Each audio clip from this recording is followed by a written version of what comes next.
La moustache, ça va. Victor, c'est cette deuxième mi-temps et cette égalisation qui te redonne un peu le sourire quand même. Pas que la deuxième mi-temps, parce que bon, j'ai entendu donc Parpex parler. Pour moi, depuis le début de saison, c'est notre match, je trouve, qui a été le meilleur sur l'ensemble du match. Avec, c'est vrai, en première mi-temps, peut-être un peu de difficulté, mais quand tu regardes bien, c'est presque des deux côtés des situations ou des occasions qui sont identiques. Eux, ils ont de la réussite, nous, on ne l'a pas. Par contre, en deuxième mi-temps, bon, encore une fois, je vais dire, et donc c'est pour ça que je dis que ce n'est pas physique, c'est dans la tête. Les joueurs, ils sont bien. Maintenant, ils ont du mal à se lâcher parce qu'il n'y a pas la confiance, il n'y a pas la réussite, il n'y a pas tout, mais ils n'ont rien lâché. Et je pense que cette deuxième mi-temps a été de qualité. On a eu des occasions. Et bon, ben, on a été récompensé, pas dans les arrêts de jeu, mais presque. Est-ce que c'est un nouveau départ alors, ce match pour vous? Ben, moi, je l'espère, parce que bon, les joueurs m'ont fait plaisir ce soir, parce qu'à la mi-temps, c'était pas évident. Pour moi, c'était pas une mauvaise première mi-temps, et malheureusement, tu étais encore mené. Et donc, pour revenir dans le match et se dire, ben, les gars, on va s'accrocher et tout, je pense qu'ils ont été bien. Et je pense que bon, leur travail a été récompensé et on a vu une équipe qui avait envie de réussir ensemble quelque chose. Parce que bon, tout le monde s'est battu. Comme j'ai entendu tout à l'heure, les deux latéraux qui n'ont pas beaucoup participé en première mi-temps ont participé un peu plus en deuxième. On a eu de nombreux coups de pied arrêtés. On a été très dangereux sur les coups de pied arrêtés.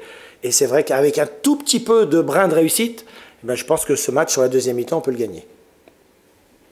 Être mené 1-0 à la mi-temps, qu'est-ce qui se dit dans les vestiaires? Quels sont les mots? Je l'ai dit hier, aujourd'hui il faut travailler sur le positif. Autrement, si je regarde chaque fois ce qui s'est passé en amont, ça va être très difficile. Parce que bon, il n'y a pas beaucoup de bonnes choses, hein, puisque si on est dans cette position-là, c'est que bon, il y a des choses qui ne fonctionnent pas.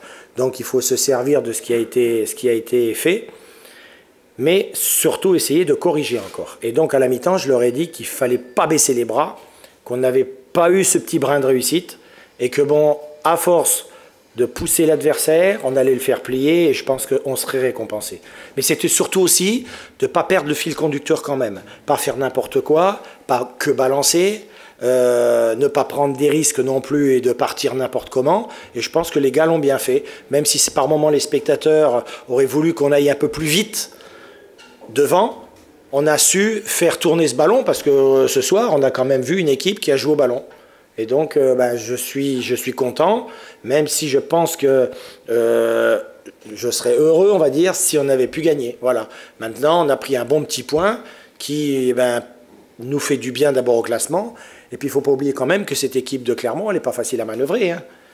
Meilleure défense du championnat quand même. Hein. Donc, quand tu vois la deuxième mi-temps qu'on a faite et les occasions, parce que leur gardien fait encore une fois un grand match, eh ben, tu te dis que bon, ben, il ne te manque pas grand-chose. Alors c'est un bon petit point, vous êtes relégable? Non, non, il faudra lire les règlements. Si. Non, non, il faudra lire les règlements. De toute façon, du fair play, vous êtes relégable. Ah bon? Ouais. À cause du fair play. Toujours fair play. Oui, ça je sais. Mais il n'y a pas un autre truc avant? Ah oui, moi je pense aussi. Bon, passons, on verra bien. Mais c'est vrai que mentalement, c'est important. Parce que on ne se cache rien, puisqu'on m'a posé des questions à la télé, vous m'avez posé des questions à l'écrit, on m'a posé des questions à la radio. Aujourd'hui, notre objectif, malheureusement, ça va être d'essayer de se maintenir. Voilà. Et de se maintenir. Pas d'essayer, c'est se maintenir. Donc ça va passer par ce genre de rencontre où bah, tu es en difficulté, tu perds 1-0 à la mi-temps, tu vas chercher un point. Et maintenant, on va bien se préparer pour le match de Caen, parce qu'on va jouer 2 matchs de suite à la maison. Et donc, il faudra être encore mieux la semaine prochaine pour battre l'équipe de Caen. Soulagé ce soir? Oh, non, pourquoi soulagé de quoi? Parce que vous posez des questions, si jamais on perdait à l'entraîneur. Ouais, je sais, c'est la question qu'on n'arrête pas de me poser. Mais bon, ça, je m'en fous complètement. Si vous savez, si à mon âge, je pose des questions comme ça, alors là, il vaut mieux que j'arrête le football. Là, je l'aurais arrêté depuis longtemps. Non. de votre part. Non. Il y a un mois, on a eu une discussion sur Oui. le remettre à jouer, sur Granit. Oui. Mais c'est pas grave. C'est pas grave parce que ce soir, vous voyez, je le sors à un quart d'heure de la fin. Moi, je pense que Vincent, bon, on ne peut pas dire qu'il fait exprès, bah, c'est pas possible. Je pense qu'il a des qualités, mais aujourd'hui, il sent qu'il y a des petites choses qui ne fonctionnent pas. Ben, moi, je suis là pour l'aider, donc je le laisse sur le terrain, mais à un moment donné, l'entraîneur doit aussi faire des changements, et je le fais. Et puis, vous avez vu, il y a des possibilités. Parce que ça, on le sait aussi depuis le début de saison.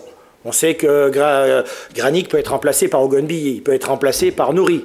Donc on a des possibilités. Et donc, si ça ne va pas à un moment donné, ben, le choix de l'entraîneur se fera aussi.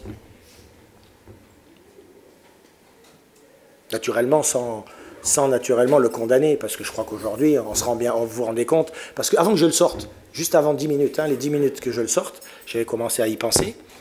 C'est à ce moment-là qu'il a commencé à être un peu plus intéressant dans le jeu. Il a commencé à se déplacer à droite, à gauche, il a donné 2-3 bons ballons. Et bon, ben, il fallait faire un choix, ben, je dis je le sors quand même, parce que bon, tu gamberges par rapport à ce qui s'est passé avant, et tu te dis, bon, ben, c'est pas parce qu'il fait 5 bonnes minutes que peut-être il va te faire quelque chose. Je pense qu'aujourd'hui, il faut avoir confiance, comme a dit Parpex tout à l'heure, tout le groupe. Et les gars sont sur le banc, ils ont peut-être envie de rentrer, ils ont envie de faire montrer aussi, ben, coach, j'existe, je peux venir, je peux les aider. Bon, ben, même si Koura, il n'a pas fait des choses exceptionnelles, ben, ça a permis peut-être d'avoir plus de coups francs, ça a permis dans le couloir à faire rentrer Parpex pour mettre plus de centres à droite, parce qu'on n'en mettait pas avant. Ben voilà, ça fait débloquer une situation, et puis on marque un but sur un coup franc, sur un coup de pied arrêté. Alors, le déroulé du match, c'est un peu typique de l'équipe de bas de tableau, qui a des tirs petit filet extérieur, poteau, tout à fait. Ouais. Et finalement, il y a... Oui, mais ça... Oui, tout à fait. Mais c'est surtout d'égaliser à la 90e, parce que c'est 89-90. Hein. Mais ça, surtout, c'est bien, parce que c'est vrai que depuis un certain temps, on disait on n'est pas capable. Et c'est vrai que j'aurais été plus content de ramener un petit point avec Ogunbi du match de Niort, parce qu'à la 93e, bon, il est pratiquement dans les 6 mètres, il fait 7 volées, et le gardien fait un arrêt réflexe. Donc tu peux revenir avec un 2-2, et c'est vrai que ça aurait été plus encourageant pour la suite. Ouais, les gros arrivent. Ouais, mais ça, c'est pas grave. Bon. Pourquoi c'était facile de jouer contre Créteil ou d'aller jouer à Niort? Ça va être plus dur encore quand même. Pas sûr, ça on le sait pas. Ça c'est le temps qui le dira. Quand on a été à Metz, qui est quand même une équipe d'un bon niveau, ça ne nous a pas empêché d'aller faire un bon 2-2 et à 2 minutes près on peut peut-être gagner le match. Et oui. Pas de blessé? Non. Ça va pas me réussir un hymne olympique, hein, putain.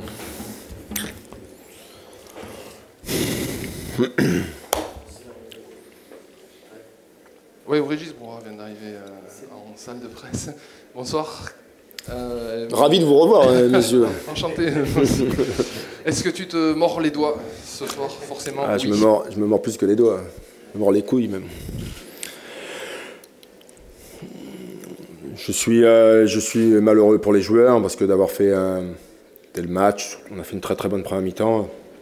En deuxième mi-temps, c'était un petit peu plus compliqué, mais on n'était pas spécialement mis en danger. Malgré ils aient touché le poteau une fois, on a eu des situations où on aurait pu marquer le deuxième. Et ce qui me fait rager, c'est de prendre un but sur une situation arrêtée. C'est ça qui me met les nerfs. Voilà. On prend un but sur une situation de jeu, on est débordé, pas de problème. Mais là, on fait une faute inutile sur la ligne de touche.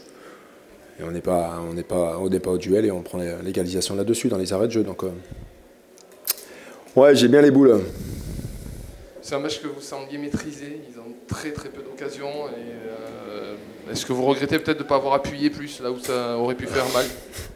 On aurait bien souhaité appuyer un petit peu plus. Mais c'est là qu'on voit Nîmes comme Clermont-Ferrand. La profondeur de notre banc, voilà, parce qu'il y a eu beaucoup de fatigue des deux côtés, et chez nous aussi, réajuster l'équipe, des joueurs qui rentrent, où c'est un petit peu plus compliqué. Voilà, mais bon, on le sait, c'est peut-être ça aussi qui a fait qu'on a pris ce but sur l'égalisation. On est obligé, il y a des joueurs qui sont à la limite de la rupture, et Kobo, Avinel, on sentait qu'ils avaient des vertiges, ça devenait compliqué. Après, ce qui m'embête, c'est en première mi-temps, on doit mener au score plus largement, on doit revenir, à part la pénétration de Nouri en première mi-temps, ils n'ont rien eu. Et nous, on a des situations, voilà, on doit marquer 2-0 à la mi-temps. Et puis, voilà, il nous a manqué 4 minutes, malheureusement. Vous un peu dans le dernier quart d'heure. Physiquement, c'était compliqué dans le dernier quart d'heure. Oui, mais c'est ce que je viens d'expliquer, Didier. Les changements, les joueurs très fatigués, on garde depuis le ballon devant, c'est compliqué. Ouais, c'est compliqué, ça nous revient rapidement. Ils ont poussé avec l'espoir de l'énergie. Et puis voilà, soit une situation arrêtée. Mais ouais, ça me fait chier pour les joueurs, parce que pas grand-chose pour basculer du bon côté. Et on revient qu'avec un point. Et je pense qu'on méritait les 3 points. C'est ce que tu me disais avant le match, et, ça fait plusieurs fois de suite que voilà, il vous manque un petit truc pour basculer du bon côté. C'est ton 5e match nul de suite, c'est ça? Ouais. Alors c'est qu'il y a des raisons. Hein. Là on avait marqué à l'extérieur, c'était structuré, et bon, tout allait, c'était correct. Voilà, mais bon, t'as pas su conserver ce score. Ouais, il nous manque quelque chose, un petit quelque chose pour basculer du bon côté. Alors on voit que c'est un championnat très homogène, que toutes les équipes se tiennent à pas grand-chose. Encore on voit les résultats ce soir. Voilà, de toute façon on sait que les victoires nous font basculer d'un bon côté. Donc voilà, ça n'a pas joué à grand-chose. Individuellement, il y a des joueurs qui jouent un peu trop ce soir à midi. Est-ce qu'il a répondu à tes attentes à la hauteur de ce que tu espérais de lui? Si je vois Bilal Hamdi dans ses dispositions, ça me convient. Voilà. Après, il y a encore des choses à voir, à corriger, mais au moins, il a fait un match qui ressemble à un match de foot. Jusqu'à présent, ce n'était pas le cas. Donc aujourd'hui, il a joué. Donc, quand il est dans ses dispositions, il n'y a pas de souci avec moi. Et Yanis, on a retrouvé un peu le Yanis de la saison. C'est les 2 potes. Donc ils avaient peut-être intérêt à faire un bon match. Ils ont assumé. Donc on a vu un bon Yanis Salibur et un Bilal Hamdi. Comme on a vu un très bon Grégory Bettiol, à mes yeux, qui a fait beaucoup d'efforts. C'est bon ? Bonne soirée. Et à l'année prochaine, j'espère.